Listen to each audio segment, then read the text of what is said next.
bienvenidos una vez más a Parashá en Familia. Este es su hermano, amigo y servidor Harold Pinzón. En este día, como siempre, le damos la bienvenida a todas las personas que nos acompañan en este breve estudio. Y bueno, que nada mejor que sacar un tiempo y compartir acerca de lo que Dios tiene para nosotros cada semana. No se le haga raro saber que las historias que leemos año tras año en la Parashá, por lo general, diría yo, la gran mayoría de las veces están alineadas con situaciones que están pasando en nuestras vidas.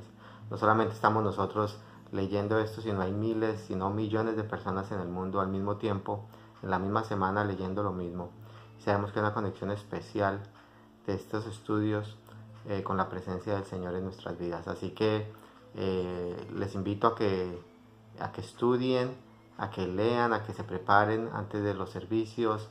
Inclusive hoy tenemos la Parashá Pekudei, que va desde Éxodo, Shemot, capítulo 38, versículo 21 hasta el final de este rollo, de este libro, que es capítulo 40. Así que le animo a que lo lea y le saque pues más provecho fuera de lo que hoy les vamos a compartir. Es prácticamente ya el final de este libro. Ha sido un libro extremadamente interesante, un rollo extremadamente lleno de historias, lleno de enseñanzas, muchísimas. Ahorita les voy a nombrar algunas como para resumir lo que vimos en estas semanas. Así que bueno, sin más preámbulo, vamos a recordar un poquito de lo que hablamos y lo que hemos estado estudiando estas semanas. Entonces, acordémonos en Éxodo primero. Bueno, salía Israel. Acuérdense que habíamos estudiado antes la historia de Abraham, Isaac y Jacob, y finalmente Jacob viene hacia Egipto con toda su familia, alrededor de 70 personas, y se quedan allá por mucho tiempo. Eran los tiempos de José, y hasta que muere el faraón que estaba en aquel entonces, y el pueblo termina siendo esclavizado en aquel entonces. Empiezan aquí los planes del Señor para sacar a su pueblo tal y como se lo había prometido desde mucho tiempo atrás a Abraham. Así que este libro también es prácticamente la historia de Moshe o de Moisés. Se habla de su nacimiento, capítulo 2, y una breve historia de cómo él fue rescatado de las aguas y cómo poco a poco el Señor lo fue formando. Estuvo primeramente 40 años en Egipto, donde el Señor le pulió, le guardó y le mostró, digamos, las circunstancias de sus seres queridos, del pueblo de Israel, y también de cómo se vivía en la sociedad de Egipto. Posteriormente sale, como ustedes se acordarán, él mató a una persona que estaba oprimiendo a un israelita, y por esa razón tuvo que salir. Estuvo 40 años hasta que tuvo su gran llamado, y después de sus 40 años de servicio al Señor pues muere. Así que son 3 capítulos en su vida muy importantes, donde vemos a los 80 él empezó realmente su ministerio. Así que nunca es tarde para empezar. El Señor siempre nos está preparando, siempre hay alguien a quien ayudar, siempre hay alguien a quien enseñarle. Okay. Bueno, después de esto vemos que Aarón y Moisés empiezan a interceder por el pueblo y a mandarle ese mensaje al faraón que dejara ir al pueblo de Israel. ¿Cuál era la meta primordial? La meta primordial era que ellos querían reunirse, ¿sí?, con el Señor, porque el Señor les iba a entregar los mandamientos. Era una cita extremadamente importante. Así que Moisés y Aarón intercedían, traían el mensaje de Dios, y como ya lo estudiamos, el faraón no les dejaba salir, y por consiguiente pues el pueblo de Egipto empezó a recibir una cantidad de plagas. Vimos las 10 plagas, no voy a hablar de esas obviamente ahorita, y hasta que al final, ya capítulo 12, se habla acerca del Pesach, de la Pascua. También hablamos de la muerte de los primogénitos al final de este proceso. Y bueno, al final de cuentas, después de un tiempo sale el pueblo de Israel y logra pasar el Mar Rojo, donde pasa ese gran momento donde los carros de Faraón son desbaratados y todo el ejército de ellos se hunde en el mar. Y empieza este proceso, esta salida, este éxodo masivo nunca antes visto en la historia de la humanidad.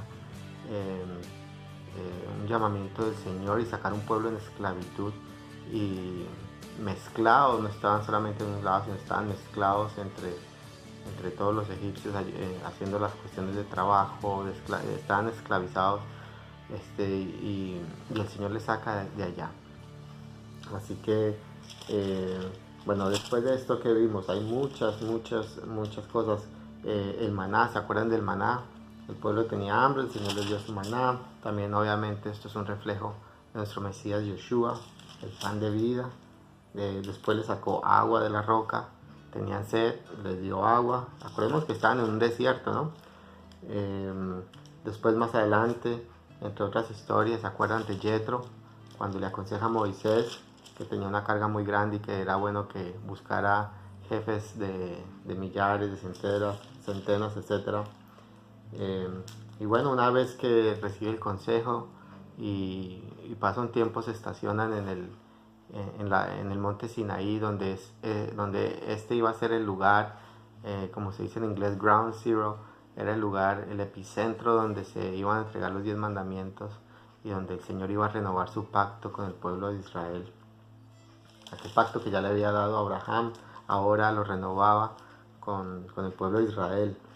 Entonces, capítulo 20 de Éxodo nos habla de los 10 mandamientos. Y después de que terminan, nos acordamos que el pueblo estaba asustado. Después de dar los 10 mandamientos o las 10 palabras, como también se le conoce, el pueblo le dijo a Moisés: no, mire, ve tú, habla con Dios y tráenos las noticias y nosotros haremos lo que el Señor nos pida. Y así continuó el Señor dándoles más instrucciones, más leyes, más misbot. Y después obviamente se habla de las fiestas anuales, de las congregaciones santas, los Moadim, las citas divinas con nuestro Creador.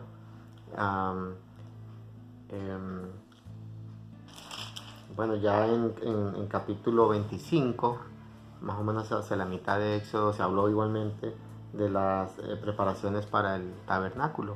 O sea que ya se hizo la reunión, ahora tocaba, el Señor quería tener un lugar donde su presencia reposara en medio del pueblo de Israel.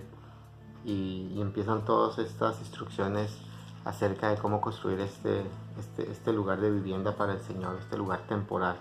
Y ahí es cuando empieza todo para hacer el Mishkan, el tabernáculo móvil. Obviamente más adelante se iban a construir los templos, o el templo inicialmente, el primero con Salomón. Pero por ahora era un tabernáculo desarmable que viajaba con el pueblo de Israel durante todo su éxodo y toda su caminata por el desierto. Vimos de cada uno de los artefactos, de las ropas sacerdotales, de todo esto que tenía un mensaje, y como lo hemos visto muchas veces, todo, absolutamente todo, apuntaba hacia el Mesías, apuntaba hacia el plan de salvación que el Señor tenía no solamente para el pueblo de Israel, sino para todos aquellos que se injertaban o que nos injertamos al pueblo de Israel y adoptamos también esas promesas, y obviamente no solamente las promesas, sino también las responsabilidades, ¿no? Bueno, después, una vez que todo estaba listo, había que consagrar los sacerdotes. Pero bueno, pasó un capítulo triste también que nos acordamos, que lo estuvimos comentando hace un par de semanas, y fue el becerro de oro.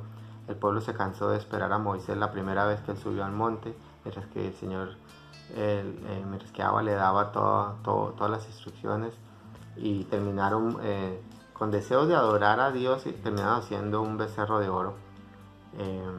Pero lo hicieron de una manera errónea, porque así fue como el Señor no lo pidió. Él dio instrucciones de cómo quería que se le adorara, y ya el pueblo pues fue terco y siguieron a su corazón. Bueno, esto fue y sigue siendo todavía un capítulo muy triste para la historia de nuestro pueblo. Pero bueno, después de esto el Señor perdona a través de la intercesión de Moisés, perdona a Israel, les da otra oportunidad más, y como que el pueblo se anima una vez más y dice: ok, ahora continuemos la obra, armemos el tabernáculo. Y bueno, eso es lo que empezamos a ver ya hacia la semana pasada. Se empieza a ensamblar todo. Eh, eh, Vemos las personas que fueron llenas del Espíritu Santo para que ayudasen a crear y armar las cosas. Y bueno, y ya llegamos pues al capítulo 38 y vamos a leer el primer versículo de esta parasha esta semana de Pekudei, que quiere decir cuentas. Dice así, capítulo 38, versículo 21 dice: estas son las cuentas del tabernáculo del testimonio, las que se hicieron por órdenes de Moisés o Moshe, y ejecutaron los levitas bajo la dirección de Itamar, hijo del sacerdote Aarón. Y después en el 22 dice: Besaleel, hijo de Uri, hijo de Ur, de la tribu de Judá, hizo todas las cosas que Adonai mandó a Moisés. Y en el 23 dice: y con él estaba Aholiab, hijo de Ahisamach, de la tribu de Dan, artífice, diseñador y recamador de azul, púrpura, carmesí y lino fino. Entonces esta es como diríamos de alguna manera, el contar, o sea, el llevar la contabilidad y llevar a cuentas todo lo que se había hecho. Y aquí vemos el conteo de cuántos kilos de oro, de bronce, de todos los materiales. Alguien pregunta, bueno, pero si Moisés era un hombre recto, y obviamente el Señor lo había elegido por sus virtudes, porque había necesidad de contar. Según nos cuentan los ancianos, los sabios, nos dicen que siempre a través de las generaciones está la gente que le gusta hablar mal de los demás. Y de alguna manera el Señor entre muchos propósitos, ¿no? Pero uno de los propósitos que se comentan son de que para proteger la integridad y el nombre de Moisés, el Señor pide las cuentas, ¿no? Y de tal manera que nunca, si algo se está hablando detrás de las espaldas de Moisés, de que él se haya querido quedar con algún dinero o con algún material, pues bueno, no iba a ser así, porque todo se contó hasta el último grano. Y de alguna manera no solamente se contaba esto, sino que también se dejaba limpia la reputación de Moisés. Bueno, entonces, como les decía, se hace un resumen de todo lo que se usó en el tabernáculo. Se habla también, en capítulo 39, se habla acerca, una vez más, un poco a detalle de las vestiduras sacerdotales, la terminación de la obra. Y me gustaría compartirles en el 39:43 este versículo que dice: cuando Moisés vio la obra y que la habían hecho como Adonai la había mandado, los bendijo. ¿Qué nos quiere decir esto? Queremos compartir muchas veces: en la obediencia está la bendición. Ellos cambiaron su manera de pensar. Obviamente les pesó lo que habían hecho con lo del becerro de oro. Cambiaron su mentalidad y dijeron: bueno, vamos a dejar eso en el pasado y demos lo mejor de nosotros. Hicieron toda la obra como se les pidió. Y bueno, ¿y qué resultó de esto? Pues la bendición de Moisés. Bueno, en el 40 se erige se hacen las instrucciones pues para construir y levantar el tabernáculo y todo lo que estaba relacionado a este. En el 1 y 2 del capítulo 40 dice así: luego Adonai habló a Moisés y le dijo: en el primer día del mes primero harás levantar el tabernáculo de reunión. Y después dice: y pondrás en él el arca, y le muestra cómo ensamblarlo. Pero entonces, ¿qué nos quiere decir esto? Que fue en el aniversario después de un año de estar en el desierto, ¿sí?, que se empieza la construcción del tabernáculo. Siempre hemos aprendido de que la salida desde Egipto hacia la tierra prometida era alrededor de 11 días caminando, buscando, digamos, el lugar más fácil de pasar. Pero tuvo que haber un proceso. Y tuvo también que, o sea, imagínense, salieron desde Gosén, en Egipto, fueron bordeando todo el lado de la península del Sinaí, hacia el costado del mar, por decirlo de una manera, se detienen en el Sinaí, y todo este proceso demoró alrededor de un año, como nos dice aquí el Señor. Dice, y una vez lo vuelvo a decir, en el primer día del mes primero harás levantar el tabernáculo, el Mishkan. Así que todo fue un proceso. Aunque se podía llegar en 11 días, todavía no era el proceso. Más adelante vamos a ver que de ahí hasta que llegan a los límites de la tierra prometida, y que el pueblo va y hace una exploración y vuelven, todo ese tiempo de ir, en fin, dura alrededor de 2 años. Y como ya sabemos, pues el pueblo habla mal de la tierra en general, y por eso termina con una sentencia de algo que iba a tomar 2 años entrar a la tierra prometida, termina convirtiéndose en 40 años dando vueltas en el desierto en total, ¿no? Pero bueno, eso sigue, en el 40 sigue hablando de cómo construirlo, y ya al final vamos a leer en el versículo 35 lo que dice, capítulo 40, versículo 35. Moisés no podía entrar en el tabernáculo de reunión porque la nube estaba sobre él y la gloria de Adonai lo llenaba. Entonces imagínense, yo pensaba en esto y decía, wow, antes en algunas circunstancias Moisés estuvo en la presencia del Señor. Y muchos de nosotros sabemos que cuando estuvo de alguna manera viendo algo, por decirlo de una manera físico, una persona, ese sería Yeshua, ¿no? El ángel de Adonai. Nadie puede ver a Abba Padre, nadie puede vivir ante su presencia, ¿sí? Porque Él es espíritu, porque el Señor ya nos lo repetió muchas veces, nosotros como seres humanos no podemos estar ante esa presencia, pero nosotros sí podemos estar ante la presencia de Yeshua, ¿no? Y bueno, aquí algo importante era que cuando Moisés estuvo en esos momentos donde subía, le entregaban los mandamientos, hacía las tablas, pues a él no le pasaba, o sea, obviamente su rostro resplandeció, como hablamos hace un tiempo. Obviamente que le cambió bastante su persona, pero en este caso, una vez que se erige el tabernáculo y la presencia del Señor está ahí, era tan fuerte esa presencia que ni siquiera Moisés, que ya había tenido una experiencia parecida, podía entrar. Así que ya se imaginarán ustedes ese momento súper importante en la historia de Israel. Imagínense ustedes estar ahí y ver cómo el Señor reposaba sobre este lugar. Pero bueno, ¿qué más podemos aprender y comentar acerca de esta parashá? Una de las cosas que también nos enseñan los ancianos es de que cuando el pueblo de Israel estuvo haciendo lo del becerro de oro, y Aarón le pidió al pueblo que le trajeran zarcillos, argollas y cosas de estas, el pueblo instantáneamente dio, ¿sí? Ya sabemos que obviamente no era la idea hacer un becerro de oro el propósito del Señor, pero el pueblo dio y dio generosamente. De la misma manera, cuando el pueblo se le pidió que dieran para hacer el Mishkan, de la misma manera el pueblo fue e instantáneamente dieron. Era tanto que al final tuvieron que decir, mira, ya no traigan más. Así que, ¿qué vemos de esto? Algo muy importante, que el pueblo de Israel siempre se ha caracterizado por ser un pueblo generoso, un pueblo que abre la mano y que ayuda, un pueblo misericordioso. Sí, obviamente a través de la historia,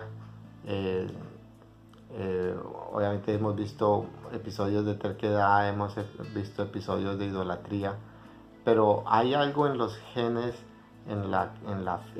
por decirlo así, en la composición de un israelita, por decirlo de alguna manera, de una persona que pertenece al pueblo del Señor, y el Señor le da esa bondad de corazón de que puedan ayudar a los otros.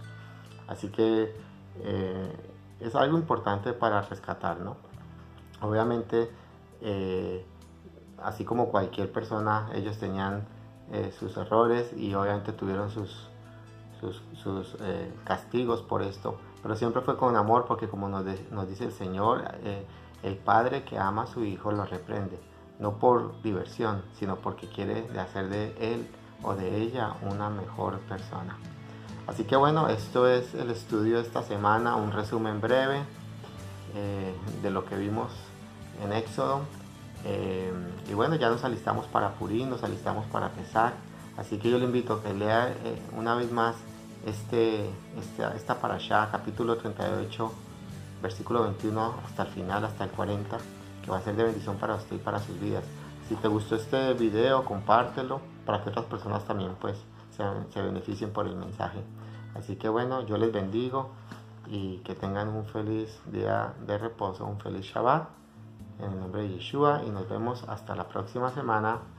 Chao, chao.